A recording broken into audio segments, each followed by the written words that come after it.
When we originally looked at this VOD, this clip, what the person asked is how can they get better at aim with shotguns, right? And we looked at this and I said, you're making really wide flicks.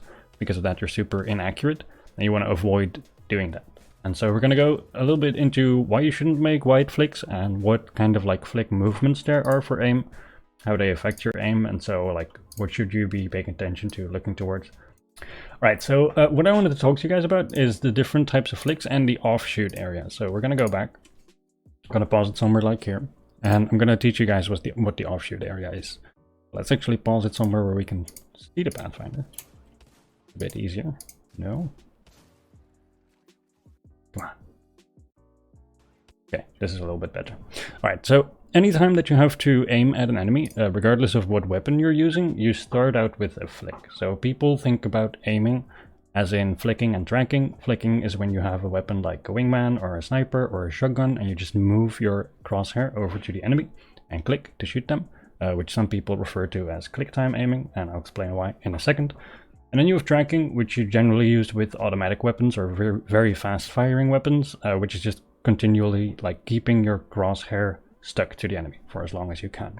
But even if you use an automatic weapon, when you start shooting them or when you start ADSing, you first have to move your aim over to them to start hitting them before you actually start tracking their movement. So you always start with a flick motion, so aiming your crosshair over towards the enemy. And ideally, you want to flick towards the enemy with a large motion before you ADS. I'm going to explain why. Right, so with flicks, you've got short flicks, you've got medium range flicks, and you've got long range flicks. And you'll notice pretty quickly throughout your natural playing that these close range flicks, like when the Pathfinder is right here, are generally way more accurate than a long range flick. So if a Pathfinder suddenly shows up on the left here that you're not expecting, and you have to move your mouse all the way over here, you are way less likely to hit that first shot than when he's really close to your crosshair and you have to make a short flick. And the reason that is because of the offshoot area. So if your enemy is to the left of your crosshair, like right now, ideally what you do is you move your aim in a straight line from right to left, right? But especially with a mouse, you almost never make this line perfectly straight. There's always a little bit of vertical offset in there that you just naturally have from not moving your mouse in a straight line. So for a bad player, that might be maybe like, let's say, a 30% up or down that this can go. So your aim is going to look something like this. Anywhere in this cone is where your aim could land. You can already see here that only vertically, only going up or down, the farther you go away from where you started, the more likely you are to miss your target, because there's this way larger area in between which your aim might fall. Now, if we're talking about horizontally, so left to right, that correlation is even way stronger. So the farther away you go with your aim, the larger the area where your shot might land. Obviously, the better your aim gets, the more accurate that area becomes. This is what we call the offshoot area. But if you're shooting pretty close, because the correlation is stronger horizontally, you get this kind of oval shape, where your offshoot area might be something like this, right? And anywhere in this area, your shots might land. Once we get to farther away, that offshoot area becomes huge. Now, if we look at how big Pathfinder is approximately, Pathfinder is about this big, right? And we put that over here, you can see why wide flicks generally don't hit or are very much less accurate. So what you want to teach yourself to do, and this is why in my sensitivity guide video, I talked about finding a sensitivity where you use your arm for big general movements, but you use your wrist and fingers for accurate aiming, is that you want to make wide flicks with your arm where you're just moving your crosshair not onto but close to the enemy. So you try to cross this gap as much as possible. You're not actually really focused about hitting the enemy yet, you're just trying to get him as close as possible to the middle of your screen. And once you've got the enemy close to the middle of your screen, that's when you make a micro flick, a very short and accurate adjustment of your aim, and that's when you can hit the enemy. This is also where we answer the question that always gets asked of what should I be looking at when I'm aiming? Should I be looking at the enemies or should I be looking at the crosshair? Well, people generally say you should be looking at the enemy, and that's half true, but now we can answer why you should be looking at the enemy.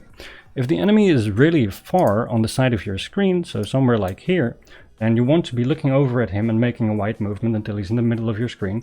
You don't need to see your crosshair to do that.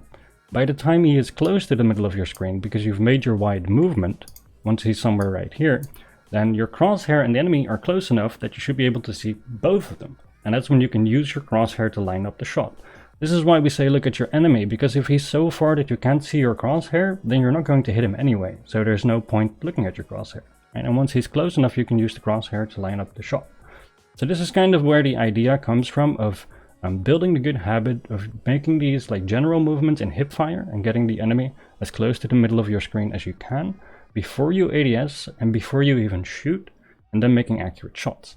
Now, here's the problem with why people don't do this and why they build bad habits.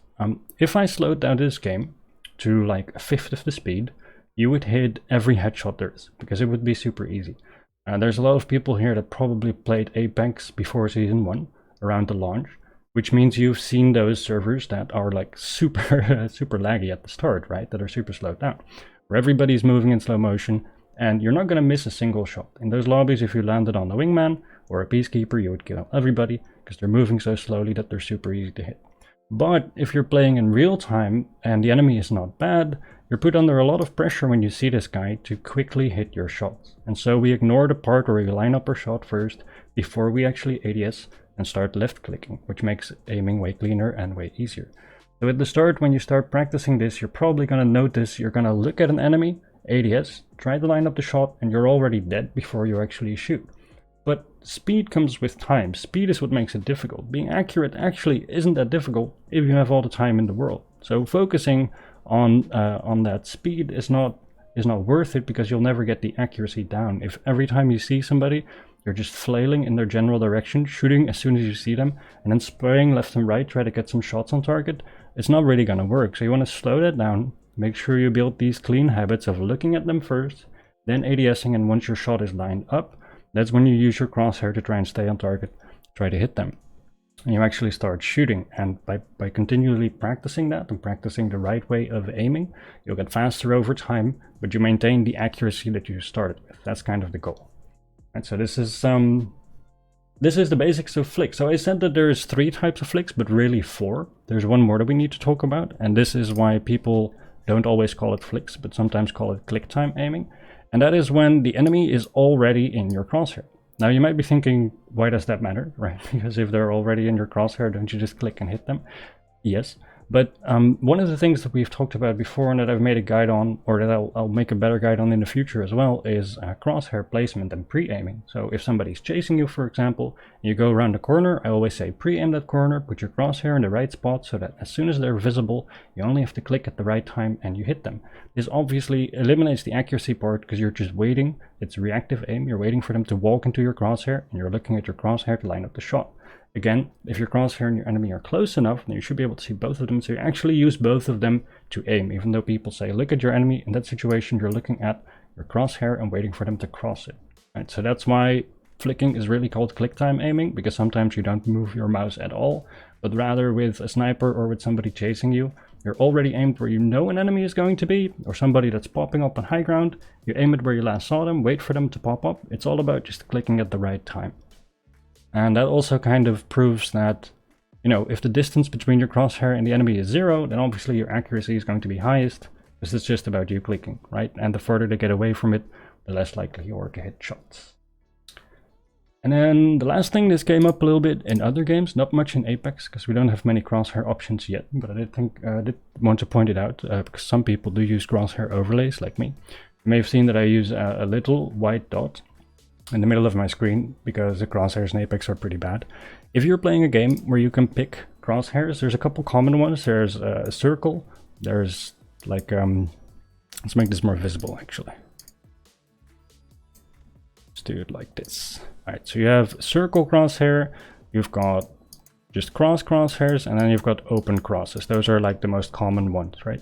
And if we think about this example of waiting for the Pathfinder to walk into your crosshair and clicking at the right time, this is when you start to realize why both crosshairs matter and why visual clutter and optics are so important for good players in Apex that, you know, care about their aim and hitting their shots.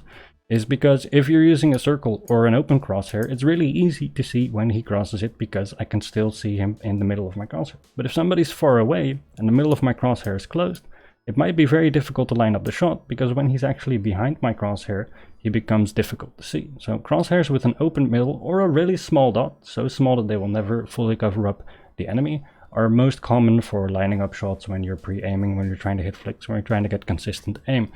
This is also why the iron sights in this game are generally considered so bad, because they're really cluttery, and whenever you aim at an enemy, you can barely see half of his hitbox, so it's very difficult to tell if he's moving left or right, or crouching or standing still, and to adjust your aim accordingly. Yep, so that's some basics of aim that I wanted to explain for the people that didn't understand why you want to avoid those really wide flicks, and what you want to be looking towards in your aim to make sure that you build good habits, right? So that your aim is clean. So you want to teach yourself that whenever you move your crosshair over to enemies, you stay in hip fire, you get them as close to the center of your screen as you can, you'll get more accurate with that over time, and then as soon as they're really close to your crosshair, that's when you ADS and actually start focusing on hitting your shots.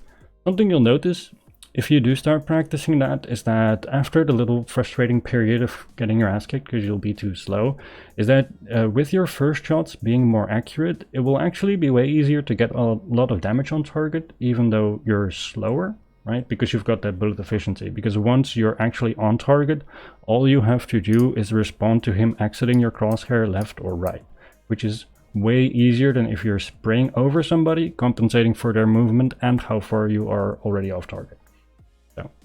That's what I would recommend with aim.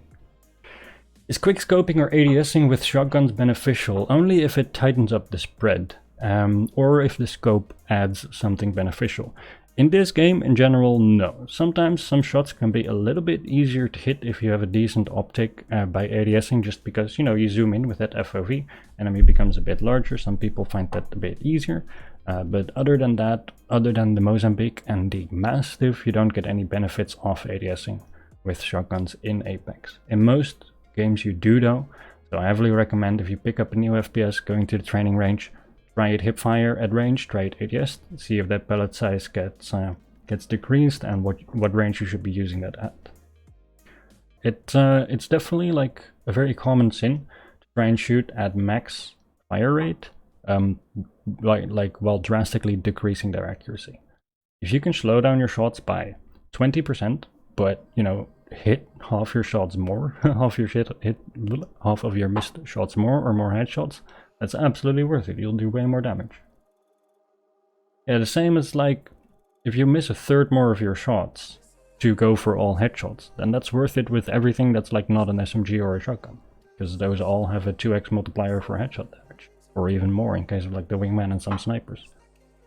A lot of people are so focused on being fast because they get overwhelmed in a fight that they don't realize the importance of accuracy, and accuracy will beat speed most of the time.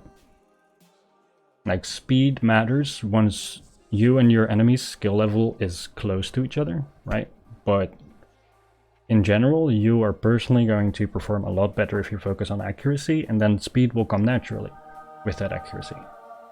GPU Fund, you've helped me a ton. Thanks, and thanks for the welcome to your community. Bird, you are a pillar in this community by now, dude. I appreciate the donation and just the friendship, man. This has been awesome. You guys are the fucking best. Pathfinder gold armor, it's broken. He's one shot. Got him.